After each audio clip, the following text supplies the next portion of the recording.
Hello and good morning, rock stars. Good morning, movie stars. That's right. Movie stars and rock stars and authors and the ink that goes on the page before anything else happens. Oh, I thought we were going to have the rock stars versus movie stars debate because I am up for that. Uh-oh. Hey, it was a pretty good week for movies, don't you think? Well, there are definitely some options out there. You know, first of all, we've got Ant-Man and the Wasp, Quantumania, which is the third in the standalone Ant-Man trilogy, part of the Marvel Cinematic Universe. And what interested me most about this one was that Marvel Cinematic Universe chief Kevin Feige was at a press event where he discussed that he and director Peyton Reed, who directs this one and did the previous two Ant-Man films, were heavily influenced in the visual design for this film by The Wizard of Oz. Really? Yeah. And you can imagine that was interesting to me. Wow. So now I've seen it. So now where's The Wizard of Oz fit into what's going on? Well, that's the thing, right? So knowing that going in, I was certainly looking for it. And of course, you know, the idea of Americans being swept into another world and then wanting to go back home is one theme, right? So there's that. And then they said that they were visually inspired by The Wizard of Oz, but I didn't see that at all. I saw visual influence by Dune and by Star Wars more than anything. Yeah. To the point where I thought that George Lucas could have a lawsuit. Oh my God!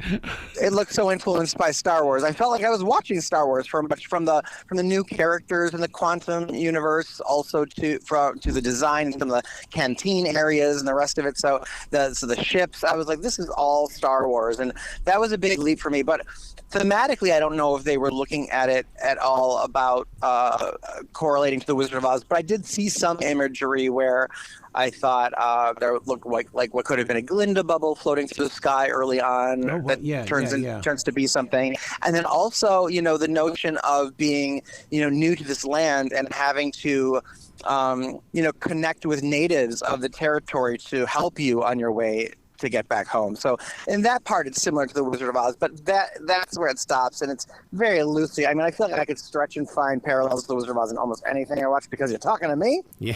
But still, I was thrilled that they said that. But overall, I mean, I think this movie's a stinker. Like, I was really disappointed in it. Oh my God! Wow, I'm shocked. I mean, maybe it's because I was just blown away by. First of all, Paul Rudd is just the man, and I'm always entertained by him. He could be in the absolute worst movie, and I'm still going to go, oh, I love this guy. I love him, but he's also a little bit like, I don't know that he's as believable and sincere in his dramatic moments as other comedians. Like I feel like Paul Rudd was Paul Rudd, and now he's becoming like the poor man's Ryan Reynolds. Okay. Yep. And I also feel like I love Michelle Pfeiffer, but the character was written horribly. Catherine Newton, who I like too, was given nothing. She was such she was supposed to be really, really smart, but then really, really sheltered. So it's like she would accomplish something good, but then be like, okay, now do you have a plan? Or like, where do we go? What do we do? Like, she was really kind of all over the place, but then has a hero moment, but then doesn't. And Michael Douglas was a little bit corny, certainly, and everybody in the theater I sat with was laughing at Bill Murray, and maybe intentionally. But I just, the first hour I was also so confused. Like, it took an hour to actually hook me. When there's some reveals, you get some more information about what's happening in this movie by a certain character. That's when I started to finally care, and then the rest of it just becomes what I feel like is really sad for Marvel, which is that they are completely now formulaic and predictable, which is everything has to end in this huge battle. Wow. Do you think it's setting it up for the next universe or the next, big superhero movie? Because, I mean, now they've got a bad guy again. Right. Yes. That's what this movie apparently does. And there's going to be the next group of Avengers that are going to be like, Captain Marvel and whoever else. Ant-Man and whoever else. But I just feel like, so now we're going to see another big battle. Wow. Like another big, just like, I don't know. It's so, and the notion of time and, trillions of people dying, and it's just so insincere in a way. It's so, like, we can't even grasp what that means, let alone, I don't know. So it just, for me, it was a miss, and I don't think it's a good movie. But I really feel like I have to become choosier. I can't, I've never not recommended a Marvel movie before, except for maybe Morbius. Wow. Right. And so, because I think that they're really good, and I tend to keep up with the cinematic universe, and I want to know, and most people want to continue that journey, and they make so much money. But like, let's be honest now, I'm going to actually be a little bit more critical and starting now, and this was not a good movie. Wow. What other movies did you see this week? I saw a movie that I loved called Sharper, which is now playing on Apple TV Plus.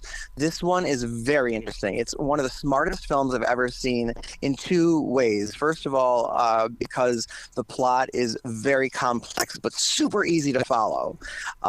It's about this dramatic crime thriller that takes place in Manhattan, present day, and it's a bunch of con artists, and they're linked together. It's told sort of in chapters. So imagine it starts with chapter 1 and then chapter 2, but it actually starts with, like, let's say chapter 4, then goes to chapter 3, and so they link backward. It's non-linear. It kind of moves backward in time, but you make complete sense of it. And then at a certain point, it starts to move forward in time when something else clicks there.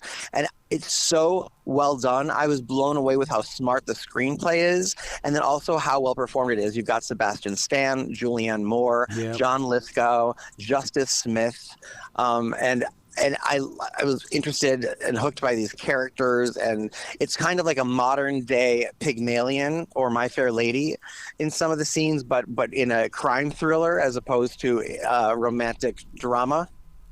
Musical, so I really enjoyed that. I highly recommend Sharper on Apple TV Plus as a film. And then I have one other thing. Do you want to hear about it? Yeah.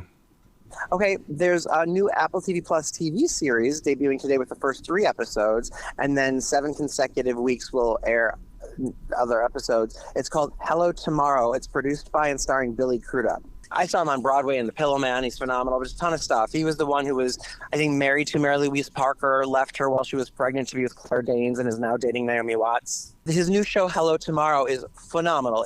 You'd really like it, Arrow. It's totally original in the sense that it's a retro future drama.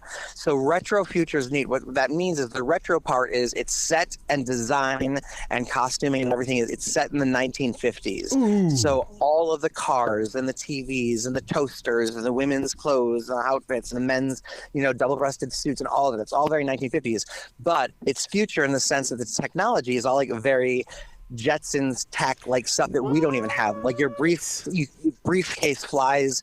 Your cars don't have wheels; they fly. Like your briefcase flies along beside you, and you talk to it like Siri, like hand me file number blah, and it pops it out like a Pop-Tart.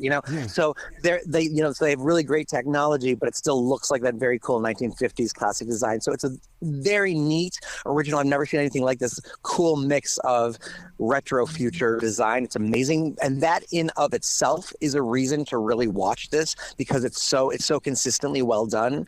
But on top of that, you have great story that involves dramatic investment in business and family relationships. He plays a man. Billy plays a man who's a real estate agent for properties and timeshares on the moon.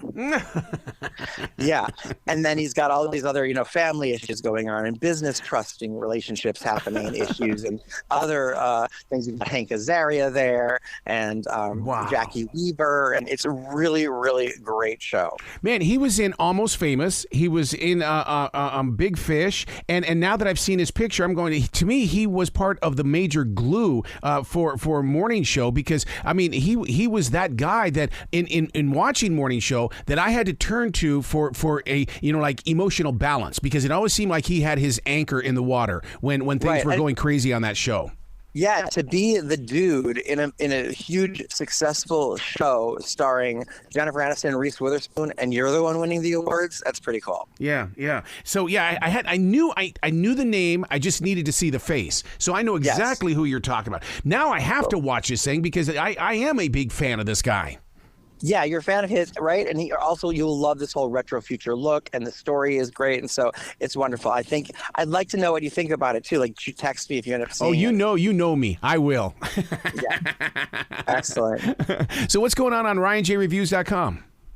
Just a great resource and my full archive of everything that you can see, stream, or skip in theaters now or available to stream, and check it out at your convenience. I still think that that people do that. If you've not seen a movie, then it's brand new, and they need a website like yours so they can have those brand new movies that we've seen a billion times. Yes. Yeah, absolutely. RyanJReviews.com.